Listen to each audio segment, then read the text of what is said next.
Pierre, apôtre de Jésus-Christ, à ceux qui sont étrangers et dispersés dans le Pont, la Galatie, la Cappadoce, l'Asie et la Bithynie, et qui sont élus selon la prescience de Dieu le Père, par la sanctification de l'Esprit, afin qu'ils deviennent obéissants, et qu'ils participent à l'aspersion du sang de Jésus-Christ, que la grâce et la paix vous soient multipliées. Béni soit Dieu, le Père de notre Seigneur Jésus-Christ, qui, selon sa grande miséricorde, nous a régénérés, pour une espérance vivante, par la résurrection de Jésus-Christ d'entre les morts, pour un héritage qui ne se peut ni corrompre, ni souiller, ni flétrir, lequel vous est réservé dans les cieux, vous qui, par la puissance de Dieu, êtes gardés par la foi pour le salut prêt à être révélé dans les derniers temps. C'est là ce qui fait votre joie, quoique maintenant, puisqu'il le faut, vous soyez attristés pour un peu de temps par diverses épreuves, afin que l'épreuve de votre foi, plus précieuse que l'or périssable qui cependant est éprouvé par le feu, ait pour résultat la louange, la gloire et l'honneur, lorsque Jésus-Christ apparaîtra, lui que vous aimez sans l'avoir vu, en qui vous croyez sans le voir encore, vous réjouissant d'une joie ineffable et glorieuse, parce que vous obtiendrez le salut de vos âmes pour prix de votre foi. Les prophètes, qui ont prophétisé touchant la grâce qui vous était réservée, ont fait de ce salut l'objet de leurs recherches et de leurs investigations, voulant sonder l'époque et les circonstances marquées par l'Esprit de Christ qui était en eux, et qui attestaient d'avance les souffrances de Christ et la gloire dont elles seraient suivies. Il leur fut révélé que ce n'était pas pour eux-mêmes, mais pour vous, qu'ils étaient les dispensateurs de ces choses, qu'elles vous ont annoncé maintenant ceux qui vous ont prêché l'Évangile par le Saint-Esprit envoyé du ciel, et dans lesquels les anges désirent plonger leur regard.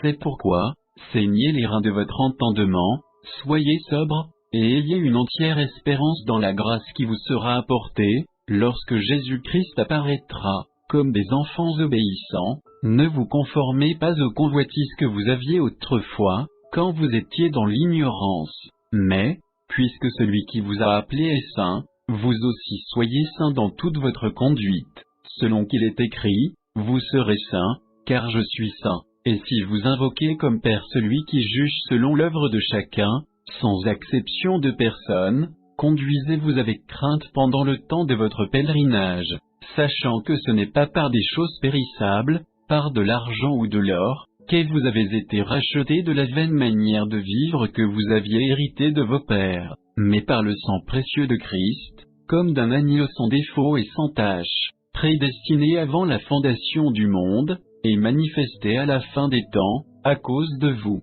qui par lui croyez en Dieu, lequel l'a ressuscité des morts et lui a donné la gloire, en sorte que votre foi et votre espérance reposent sur Dieu, ayant purifié vos âmes en obéissant à la vérité pour avoir un amour fraternel sincère, aimez-vous ardemment les uns les autres, de tout votre cœur, puisque vous avez été régénérés, non par une semence corruptible, mais par une semence incorruptible, par la parole vivante et permanente de Dieu, car toute chair est comme l'herbe, et toute sa gloire comme la fleur de l'herbe. L'herbe sèche, et la fleur tombe, mais la parole du Seigneur demeure éternellement, et cette parole est celle qui vous a été annoncée par l'Évangile. Rejetant donc toute malice et toute ruse, la dissimulation, l'envie, et toute médisance, désirez, comme des enfants nouveau-nés, le lait spirituel et pur, afin que par lui vous croissiez pour le salut. Si vous avez goûté que le Seigneur est bon,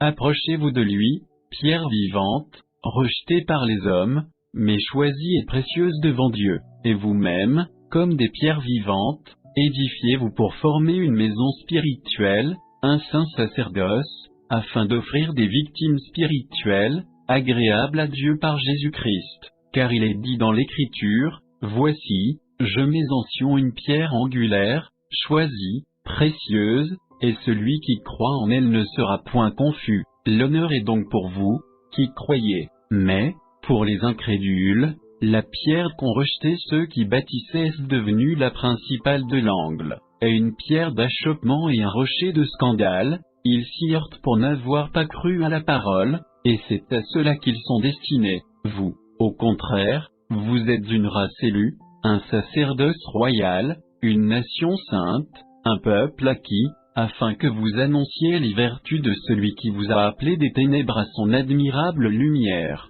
vous qui autrefois n'étiez pas un peuple, et qui maintenant êtes le peuple de Dieu, vous qui n'aviez pas obtenu miséricorde, et qui maintenant avez obtenu miséricorde. Bien-aimés, je vous exhorte, comme étrangers et voyageurs sur la terre, à vous abstenir des convoitises charnelles qui font la guerre à l'âme. Ayez au milieu des païens une bonne conduite, afin que, là même où ils vous calomnient comme si vous étiez des malfaiteurs, ils remarquent vos bonnes œuvres, et glorifient Dieu, au jour où il les visitera. Soyez soumis, à cause du Seigneur, à toute autorité établie parmi les hommes, soit au roi comme souverain, soit au gouverneur comme envoyé par lui pour punir les malfaiteurs et pour approuver les gens de bien. Car c'est la volonté de Dieu qu'en pratiquant le bien vous réduisiez au silence les hommes ignorants et insensés, tant libres, sans faire de la liberté un voile qui couvre la méchanceté, mais agissant comme des serviteurs de Dieu. Honorez tout le monde, aimez les frères, craignez Dieu, honorez le roi. Serviteurs, soyez soumis en toute crainte à vos maîtres, non seulement à ceux qui sont bons et doux, mais aussi à ceux qui sont d'un caractère difficile. Car c'est une grâce que de supporter des afflictions par motif de conscience envers Dieu, quand on souffre injustement. En effet, quelle gloire y a-t-il à supporter de mauvais traitements pour avoir commis des fautes? Mais si vous supportez la souffrance lorsque vous faites ce qui est bien, c'est une grâce devant Dieu, et c'est à cela que vous avez été appelés, parce que Christ aussi a souffert pour vous, vous laissant un exemple, afin que vous suiviez ses traces. Lui qui n'a point commis de péché, et dans la bouche duquel il ne s'est point trouvé de fraude. Lui qui, injurié, ne rendait point d'injures, maltraité, ne faisait point de menaces, mais s'en remettait à celui qui juge justement. Lui qui a porté lui-même nos péchés en son corps sur le bois, afin que morts au péché nous vivions pour la justice, lui par les meurtrissures duquel vous avez été guéris, car vous étiez comme des brebis errantes. Mais maintenant vous êtes retournés vers le pasteur et le gardien de vos âmes. Femmes, soyez de même soumises à vos maris, afin que, si quelques-uns n'obéissent point à la parole, ils soient gagnés sans parole par la conduite de leurs femmes, en voyant votre manière de vivre chaste et réservée. Ayez, non cette parure extérieure qui consiste dans les cheveux tressés, les ornements d'or, ou les habits qu'on revêt, mais la parure intérieure est cachée dans le cœur, la pureté incorruptible d'un esprit doux et paisible, qui est d'un grand prix devant Dieu. Ainsi se paraient autrefois les saintes femmes qui espéraient en Dieu, soumises à leur mari, comme Sarah, qui obéissait à Abraham et l'appelait son Seigneur. C'est d'elle que vous êtes devenus les filles, en faisant ce qui est bien, sans vous laisser troubler par aucune crainte. Marie, montrez à votre tour de la sagesse dans vos rapports avec vos femmes, comme avec un sexe plus faible, honorez-les, comme devant aussi hériter avec vous de la grâce de la vie, qu'il en soit ainsi, afin que rien ne vienne faire obstacle à vos prières. Enfin, soyez tous animés des mêmes pensées et des mêmes sentiments, pleins d'amour fraternel, de compassion, d'humilité. Ne rendez point mal pour mal, ou injure pour injure, bénissez, au contraire, car c'est à cela que vous avez été appelés, afin d'hériter la bénédiction. Si quelqu'un, en effet, veut aimer la vie et voir des jours heureux, qu'il préserve sa langue du mal et ses lèvres des paroles trompeuses, qu'il s'éloigne du mal et fasse le bien, qu'il recherche la paix et la poursuive, car les yeux du Seigneur sont sur les justes et ses oreilles sont attentives à leurs prières, mais la face du Seigneur est contre ceux qui font le mal, et qui vous maltraitera, si vous êtes zélés pour le bien. D'ailleurs, quand vous souffririez pour la justice, vous seriez heureux. N'ayez d'eux aucune crainte, et ne soyez pas troublés, mais sanctifiez dans vos cœurs Christ le Seigneur,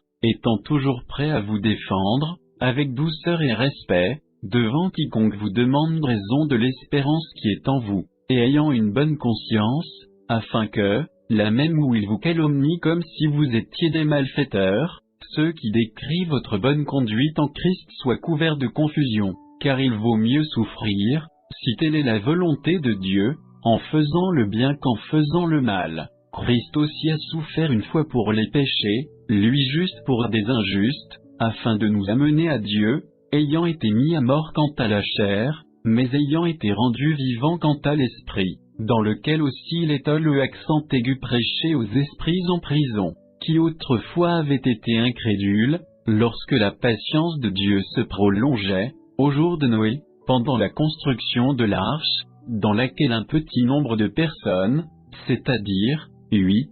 furent sauvées à travers l'eau. Cette eau était une figure du baptême, qui n'est pas la purification des souillures du corps, mais l'engagement d'une bonne conscience envers Dieu, et qui maintenant vous sauve, vous aussi, par la résurrection de Jésus-Christ, qui est à la droite de Dieu, depuis qu'il est le accent aigu au ciel, et que les anges, les autorités et les puissances, lui ont été soumis. Ainsi donc, Christ ayant souffert dans la chair, vous aussi armez-vous de la même pensée, car celui qui a souffert dans la chair en a fini avec le péché, afin de vivre, non plus selon les convoitises des hommes, mais selon la volonté de Dieu, pendant le temps qui lui reste à vivre dans la chair. C'est assez, en effet, d'avoir dans le temps passé accompli la volonté des païens, en marchant dans la dissolution, les convoitises, l'ivrognerie, les excès du manger et du boire, et les idolâtries criminelles. Aussi trouvent-ils étrange que vous ne vous précipitiez pas avec eux dans le même débordement de débauche,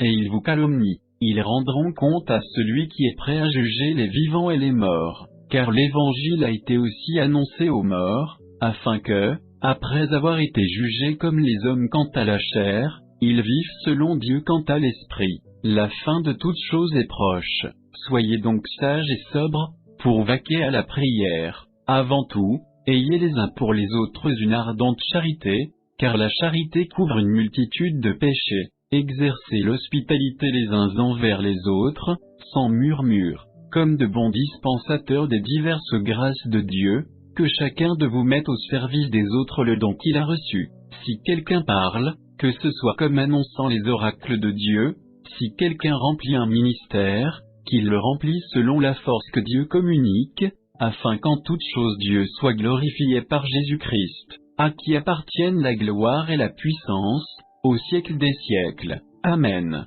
Bien-aimés, ne soyez pas surpris, comme d'une chose étrange qui vous arrive, de la fournaise qui est au milieu de vous pour vous éprouver. Réjouissez-vous, au contraire, de la part que vous avez aux souffrances de Christ, afin que vous soyez aussi dans la joie et dans l'allégresse lorsque sa gloire apparaîtra. Si vous êtes outragés pour le nom de Christ, vous êtes heureux, parce que l'Esprit de gloire, l'Esprit de Dieu, repose sur vous, que nul de vous, en effet, ne souffre comme meurtrier, ou voleur, ou malfaiteur, ou comme s'ingérant dans les affaires d'autrui. Mais si quelqu'un souffre comme chrétien, qu'il n'en ait point honte, et que plutôt il glorifie Dieu à cause de ce nom, car c'est le moment où le jugement va commencer par la maison de Dieu. Or, si c'est par nous qu'il commence, quelle sera la fin de ceux qui n'obéissent pas à l'évangile de Dieu? Et si le juste se sauve avec peine, que deviendront l'impie et le pécheur?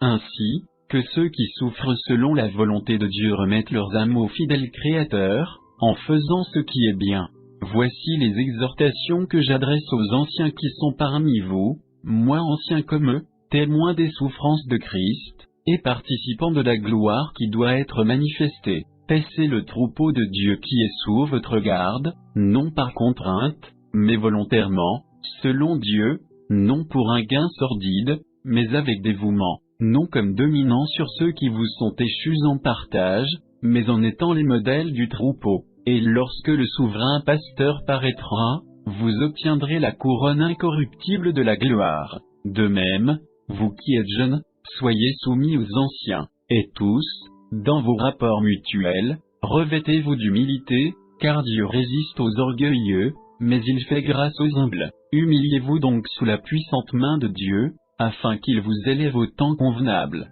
et déchargez-vous sur lui de tous vos soucis, car lui-même prend soin de vous. Soyez sobres, veillez. Votre adversaire, le diable, rôde comme un lion rugissant, cherchant qui il dévorera. Résistez-lui avec une foi ferme, sachant que les mêmes souffrances sont imposées à vos frères dans le monde. le Dieu de toute grâce, qui vous a appelés en Jésus-Christ à sa gloire éternelle, après que vous aurez souffert un peu de temps, vous perfectionnera lui-même, vous affermira, vous fortifiera, vous rendra inébranlable. À lui soit la puissance au siècle des siècles. Amen. C'est par Sylvain, qui est à mes yeux un frère fidèle, que je vous écris ce peu de mots, pour vous exhorter et pour vous attester que la grâce de Dieu à laquelle vous êtes attachés est la véritable. L'Église des élus qui est à Babylone vous salue, ainsi que Marc, mon fils. Saluez-vous les uns les autres par un baiser d'affection.